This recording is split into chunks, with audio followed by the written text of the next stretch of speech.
Day 12, Salt with You. Hi, my name's Nikki. In these times that we find ourselves in, people are behaving in all kinds of ways. There was a guy called Paul once. He was in a physical prison, but even though he was in prison, he didn't let that prison be inside of him. He wrote this amazing part of the Bible from Philippians chapter 4. It says, "Don't be anxious about anything. God is near. In every situation, by prayer and petition, with thanksgiving, give your requests to God, and the peace of God, which transcends understanding, will guard your hearts and your minds in the Lord Jesus Christ." It's pretty cool because even though he was in a really trying situation, that trying situation didn't get inside him. He managed to keep it peripheral. He managed to surrender his cares and his things. And it's easy to read that bit and think, oh, it's easy for him to say. It really wasn't easy for him to say. Now, often during times like this, we see people behaving in all kinds of ways, and we behave in all kinds of ways too. I'm going to draw a little illustration that hopefully will help you understand you a little bit and other people and how they might react during times like this. So, this first circle in the middle represents our area of control. When we're feeling really good and know how to manage something, we're sitting here. And when things happen, we can cope with that pretty well. The next circle on the outside is when we're stretched, we're learning something new, and sometimes we can pop back out quite comfortably and we get back in, but we've got the strategies to deal with that.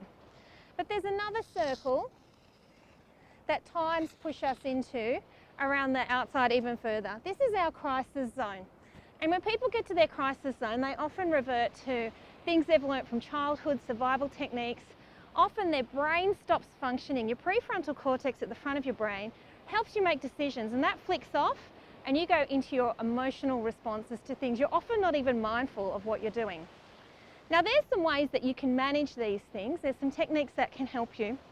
But as we deal with other people, my friend Brené Brown reminds us that there is so much research just telling us that people are always doing their best. When we see people behaving in particular ways, they're out in their crisis zone, they're making emotional responses, but they're not deciding how they respond.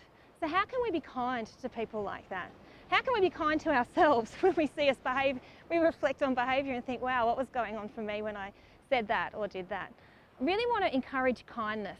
One way we can help ourselves is just by pausing, taking the opportunity to pause.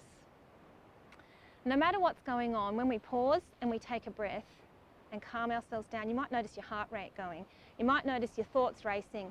You might notice a bunch of stuff going on, and as soon as you're mindful of those things, you can move yourself back a little bit further into your locus of control where you've got some agency to do something. I want to encourage you, be kind to yourself, be kind to your friends, pause and take a moment, and don't let the situation be a prison inside you. You're not locked down on the inside. Embrace that freedom and embrace your control. Thanks. Salt is open every week, Tuesday to Thursday, 11 a.m. to 1 p.m. for basic supplies. Our Sunday message will be online 9 a.m. each Sunday. Thank you.